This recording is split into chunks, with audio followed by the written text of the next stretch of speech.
Hey everybody, clearing. Okay, we're gonna do a chakra overhaul reading. We're gonna look at, for my viewers, what needs to be cleared, what is the energy that we're moving into, and advice. So thank you, Divine Creator, for using me as a channel of only the highest, most beneficial information coming through, what needs to be cleared out of the dynamics at this time, energetic housekeeping. What is the energy we're moving into or navigating at this time that's connected with whatever it is we need to be clearing?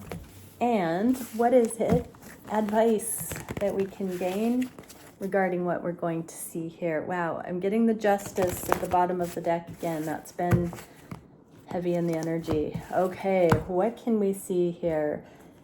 Crown chakra, hermit mode, Magus of the voice of light. So what are we needing to clear?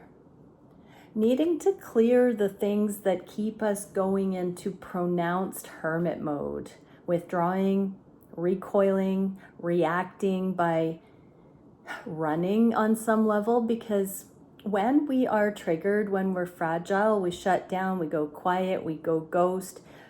It's not necessarily a bad thing. It can be very productive, but we don't need to just head for the hills when something triggers. So we don't need to argue, we don't need to get upset, and we don't need to ghost or disappear. So what we're clearing is the particular response of going into hermit mode. There are so many beneficial reasons to go into hermit mode. It's not just about avoiding or dismissing or whatever. It is absolutely productive, so we can get ourselves back into alignment, but we're clearing, doing that without a heads up or without an acknowledgement. It can be stonewalling when we just do it and we're in full panic mode, or if we're trying to be obvious about it. That can also be a low frequency way of handling things. So going into hermit mode when it's misaligned, I want to differentiate here. I'm really drawn to the snake being all curly, which is not in alignment. And so what I'm specifically getting is when hermit mode is inappropriate, when there is misconduct involved with it, instead of communicating or balancing out or taking accountability, there's a withdrawal. What is the energy that's associated with this? Enthusiasm, learning, generosity, and fortune. Okay, so what I'm getting here is if we don't just run or disappear when the going gets tough, we can actually use it as opportunities to be generous of spirit, to bring fortune and abundance in, to be enthusiastic, and to learn together. We miss the opportunity for the experience to be productive and to bring all of this growth in. What's the advice? The devil. Wow. So it's an illusion that we have to withdraw, and to team up on this devil energy together is something available in these dynamics. So even if you feel like your person is the one that does this, take a moment, maybe after this reading, to really sit with your own reactions whenever you've been triggered, closed off, gone quiet, needed more time. That's okay if it's productive, but if you're doing it to be spiteful, if you're doing it to prove a point, if you're doing it to be intentionally rude, that's a bad attitude. And that devil energy can be teamed up. It starts with each individual deciding not to do that, not to rebel, not to retaliate, not to have some kind of reaction.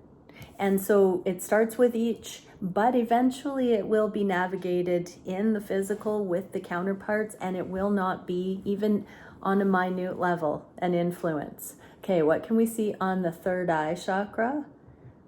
The last judgment. So an awakening, the spirit of primal fire This is very interesting because we get, we hurt the ones we love the most. And on this journey, we're not impervious to being hurt and hurting the one that we love, but we're getting into a level of more accountability and mastery. So our eyes are being opened to that sort of primitive way of handling triggers and stresses. So when we see things more clearly, at least regarding some of the patterns or some of the experiences that cause us to withdraw, when we can witness it once or twice, it becomes more easily identifiable. And so our intuition can catch it a little bit sooner than just going on this primitive, I heard reptilian brain, the fight, flight, freeze, fawn, herd mentality stuff, the panic button. Intuition, or the energy, seal of harmonic order, harmony, cooperation, and dynamic interaction. There we get this teamwork again between the two. So even if you're not at a place where you're consciously tackling this stuff together, just the resonance of your souls coming together on this journey has paired you up with being able to witness these patterns and to seek consciousness about your onus, your responsibility. You can step back and look at these dynamics in ways that allow. Okay, I don't know exactly where I was, but this dynamic interaction that we get as teams, when we're brought together at this level of consciousness, we're becoming aware of these patterns that haven't served. We're becoming aware of the love that's strong enough to, instead of needing to be right, needing to prove a point, needing to be in that primitive way of navigating things, wounded ego, wounded pride, these connections mean enough to bring harmony to them. What is the advice? Yeah, channeling this higher love, asking, pausing, reflecting, asking to be shown what that loving perspective is, stepping out of ego, out of attachment to whatever we think is going on, and letting love reign supreme, I just heard. Okay, so our intuition plays a major role in that. I'm also hearing that this is a key to seeing these dynamics, these connections accurately for what the divine intended them in our lives to be. That is a healing tool. That is a soul adventure that allows for this higher love to come in, and we step out of these, again, this primitive fire, that angry fire that stirs us, provokes us. This is how to balance out those energies. We have to draw on that higher love. We have to see we're all in this together. Each of these opportunities is an opportunity to find progress, to find a better way, to negotiate, to figure out how to have smooth, harmonious energy come in.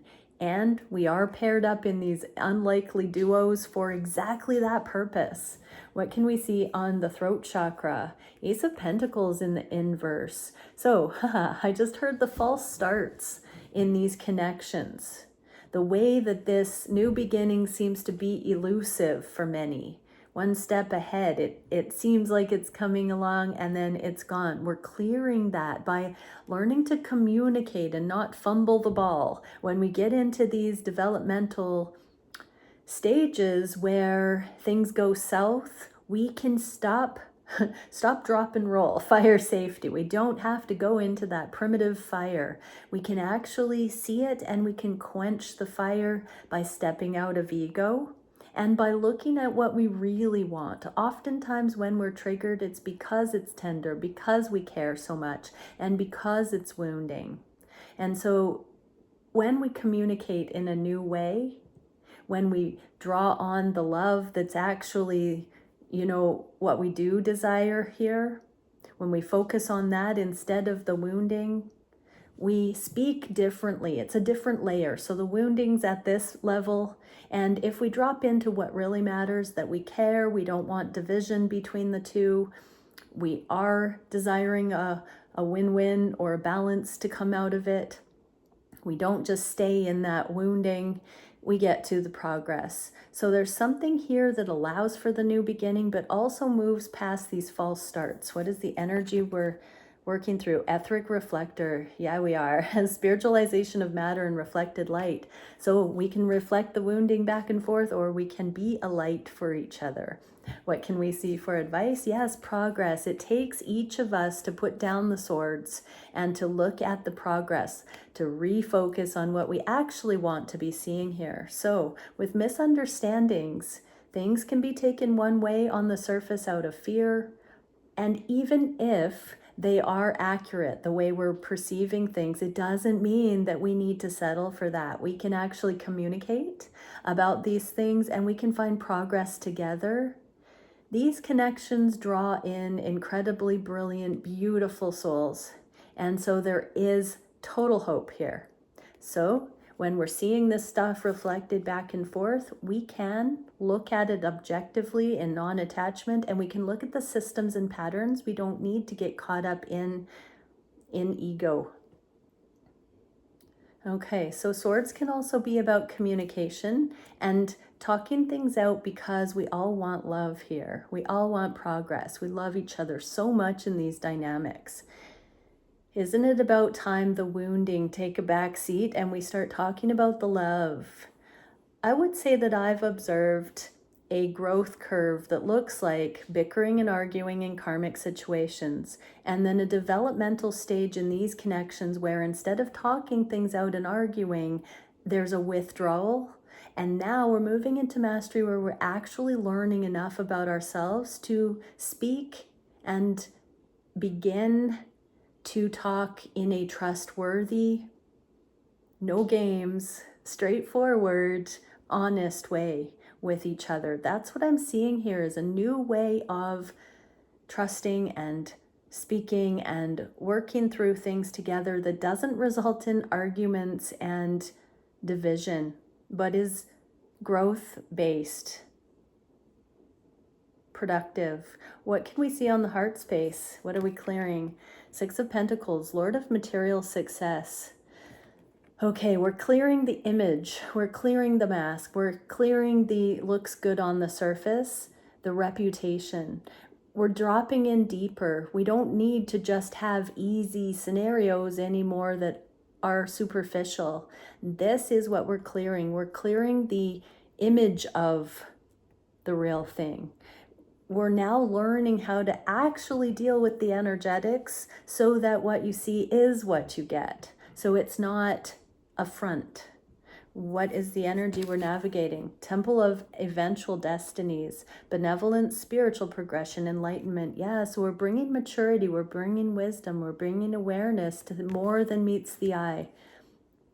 These journeys allow for trust building. These journeys allow to see the other's character over time with spaciousness, so that we can actually strip away the projections and get to know ourselves and see our tendencies to put things on others. We can spot our own patterns because we're not so enmeshed that we have this codependent thing going at all times. When we have these spacious connections, we get the objective observation because we're not too close for comfort. When we're pulled back in the energy, we can accurately look at things without being able to default to cheap maneuvers. These connections don't move forward again until we strike gold with the truth. And then the moment we start to see things the right way, we meet up again, we see each other, we have another go around. That's quite different than karmic situations that can be enmeshed and don't repel each other when things are difficult. The trauma bond sucks us in, but these more aligned connections don't allow for that. It doesn't resonate. It doesn't feel right. And so we are seeing this true spiritual progression coming in. What is the advice? Stay in the empowerment. This is my monogamous king, my divine masculine, my shaman, my spiritually embodied masculine. This is a righteous masculine in the right ways. And so this is what making or breaking, really making is what I'm hearing masculines out of the divine masculines. This is really giving the feminines an opportunity to see their masculines in righteousness, to stand up, to channel what is right, to not be in lower vibrational modes. This is the divine masculine not running. So this is an internal non-runner energy for the feminines. We have those tendencies, and the masculines are no longer running. This is accountability. This is love wins kind of energy. So this is on the heart space. This shows that both are heavily invested, lightly invested in success here in these unions, and this is the way of it. What can we see on the solar plexus chakra? 8 of Pentacles. So we're clearing needing to have to do the work on our own. We are truly getting to this place where we're starting to recognize the work, the shared work, the shared responsibility, the dynamic energy between the two. It's not by chance who you are watching this video for. The 8 of Pentacles is the card of specialization. In the inverse, this is doing the work internally, but we're clearing that. So we're getting to a place where we're now working on these things together. And galactic transporter, adventure, exploration, discovery. So we're discovering that we really love each other, and it's not about being taken advantage of or pushing blame on someone else. We're literally clearing through the same devil energies as teams, as systems busters, if we allow for that to be the angle of approach and not wounded ego. What can we see for advice?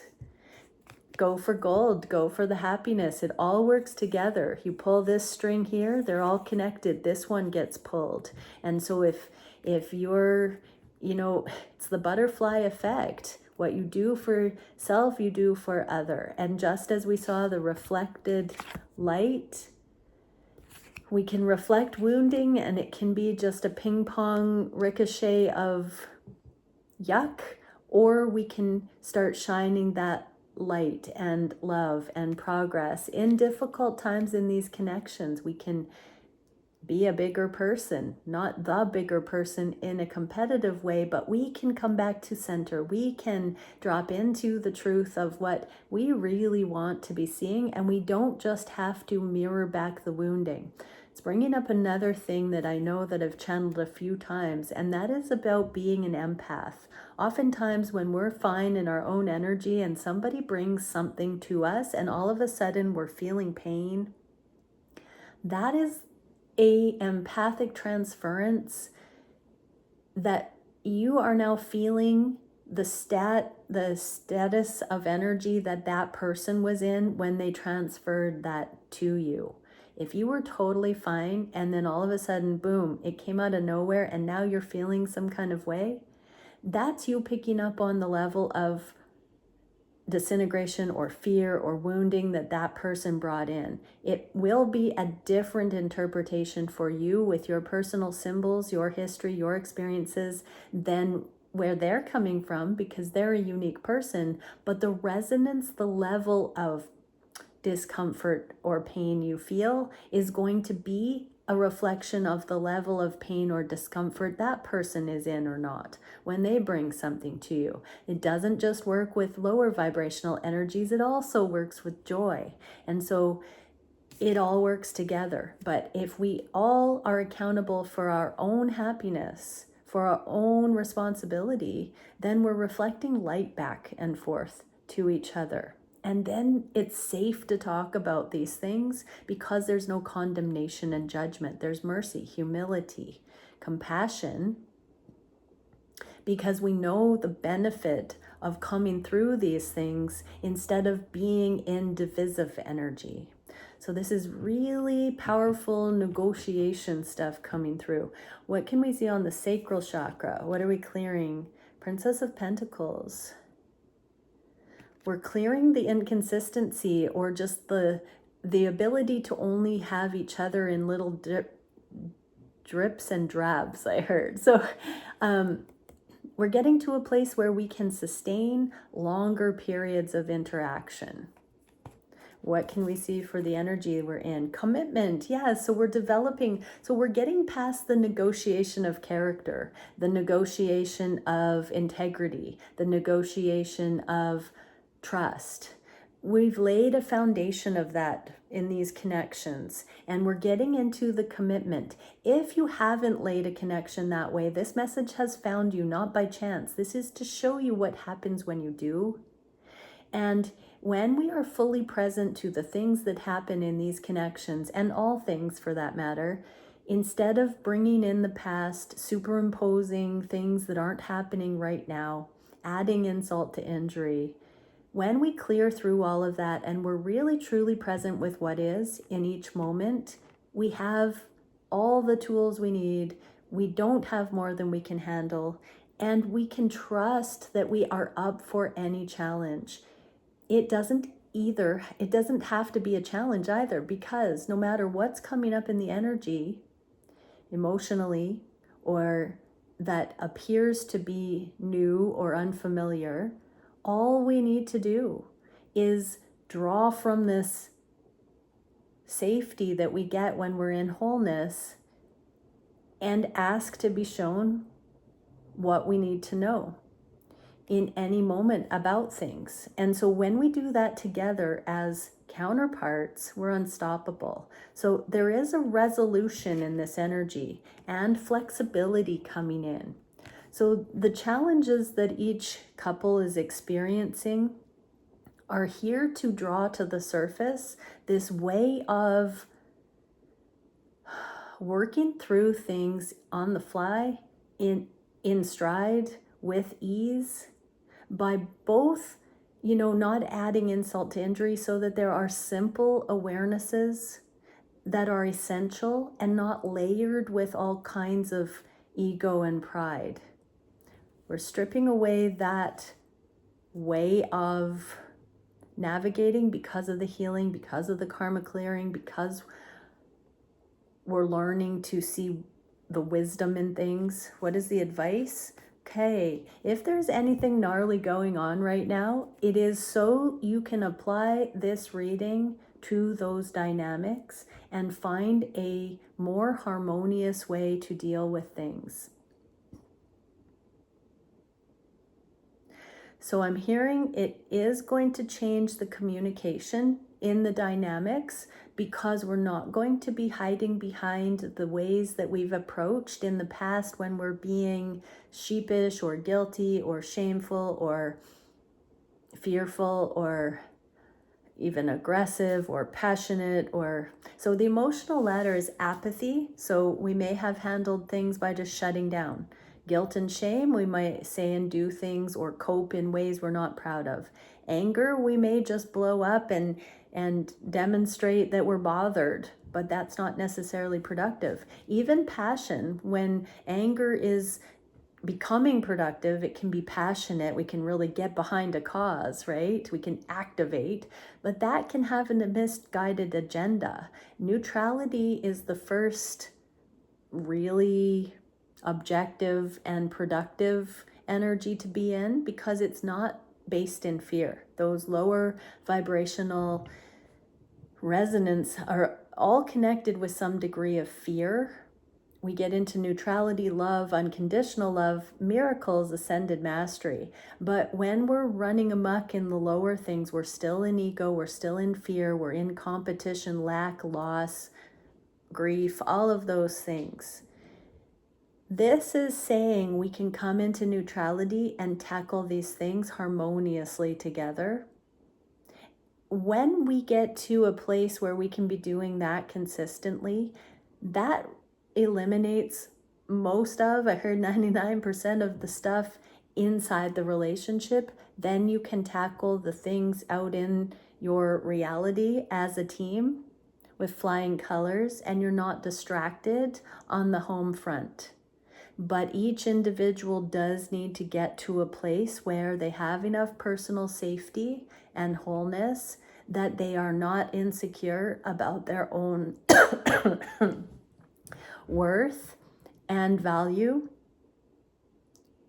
and the way that they are navigating. If a person clears their energies of, getting overwhelmed, apathetic, or guilt, shame cycles, anger issues, when we heal, we generally overcome these things as individuals, and then we can partner with others that have overcome those things.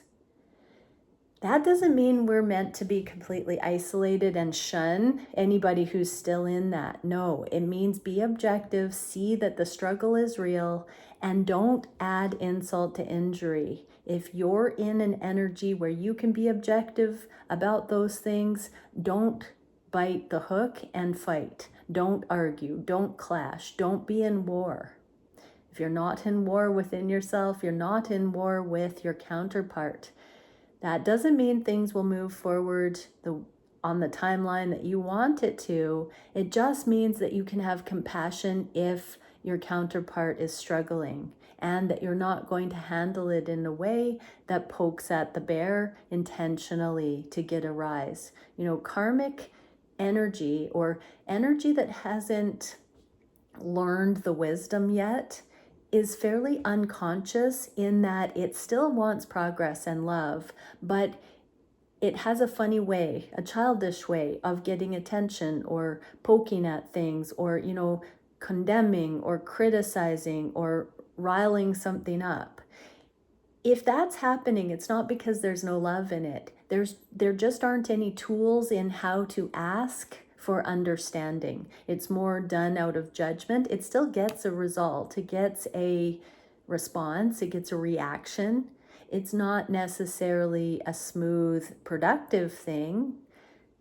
In hindsight, those things do bring progress, but we can bring more consciousness to those kinds of impasses if we come back to center and drop into what we truly feel, that's on a deeper level than just that superficial level, and there we can speak from that place. So yes, this reading is saying that we're all on that track to having flexibility and resolution, and that the commitment we've demonstrated to stay with these connections, to bring it into a place of healing, to bring it into a place of balance, to bring it into communication styles that are genuine, authentic, and mutual. So that's part of what these journeys are helping us learn. What can we see on the root chakra? So that was the creative chakra. That was the sacral chakra. I want to say that is our creative chakra. So that means that this is the chakra that's allowing for these creative solutions and that life-affirming intention with interacting with our person, breathing life into, not death into, our struggles or our confusion or our shortcomings. This is where we build each other up. This is where we encourage. This is where we light the way. This is where we go beyond what we have seen modeled. Yum. It's also that sensory chakra where our pleasures, our senses come alive when our sacral chakra is in balance. It's our innovation chakra. It's our sexual chakra. It's our spiritual channeling chakra. It is where we bring the divine through. Every artist who's creating as a channel of the divine has a balance in that sacral chakra to bring through that higher love into the earth plane. And so we're bringing that through as teams in learning how to have interpersonal negotiations and communication in a way that breathes life into these partnerships, these relationships, these counterparts.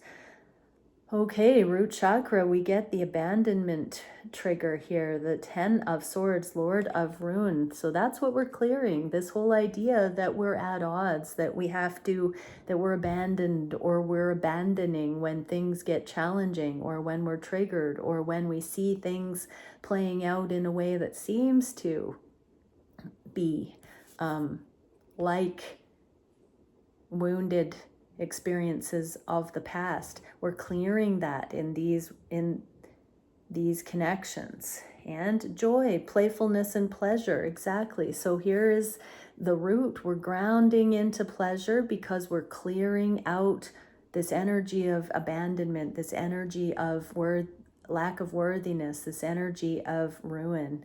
Advice. Ooh, did we get the advice? Yeah, we did. Okay. Yeah, watch it. So this is where we keep to ourselves and we're kind of licking our wounds. This is stubborn pride. This is hiding away when the going gets tough. This is what we were talking about with the hermit to begin with. This is coming out of the shell. This is saying, you know what, maybe I don't have to hold up so far when something scares me. Maybe I can sort of like, maybe the coast can be clear. Maybe we can start to feel a little safer. Maybe there aren't any dragons to slay. Maybe this isn't a repeat of history. Maybe this is somebody that we can just laugh it off and handle things totally different, while acknowledging that in times in the past, there have been more difficult and unsafe experiences, but that this doesn't necessarily have to be considered one of those. This is a more blessed connection. Okay, so let's get an alchemy card to sum up this beautiful reading. What can we see? What are the counterparts working on? We are getting Resin. Okay, this card talks about things being encapsulated in resin, preserved, but also how that can be a holding pattern and it kind of freeze frames it and doesn't allow for growth. So I'm just going to quickly look at so the bond.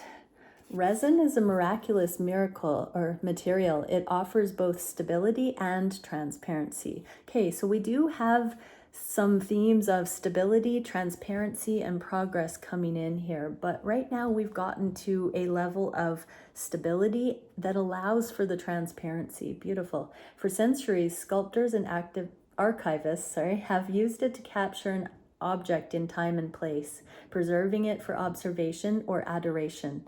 Envision a delicate insect or flower suspended in a paperweight. Such is the alchemical energy of resin. Its qualities are protective, sealing, and hardening. When this card appears, there is a holding that's occurring, either literally or physically. While well-intended, someone may be limiting the one they wish to protect. Okay, so that hermit mode, when it's not in alignment, can act like a resining agent. Okay, there may be so while well-intended, someone may be limiting the one they wish to protect. So if somebody holds off in the hermit mode when they actually want closeness, but they withdraw their energy and hide away, they might actually be limiting themselves because they're trying to protect themselves. If they're trying to protect their partner, they're also limiting what is possible with their partner. So there may be an aspect of nostalgia at work in the laboratory, an unwillingness to let go or change. On the other hand, the resin card can indicate preservation of that which is most valued, a return to what's been lost. Okay, so in this case, though, it feels like this is a protective motion. This hermiting mode has been a needed protective motion, but in this case, it's a hindrance. It doesn't have a place any longer in these connections. So do a meditation, pray, ask to be shown how you can come out of this resoning pattern in your dynamic by softening, by being the light, by having compassion, by seeing beyond what it is that may have triggered. you or your counterpart or in the dynamic and loving anyways. All right. Many blessings, everyone. Bye for now.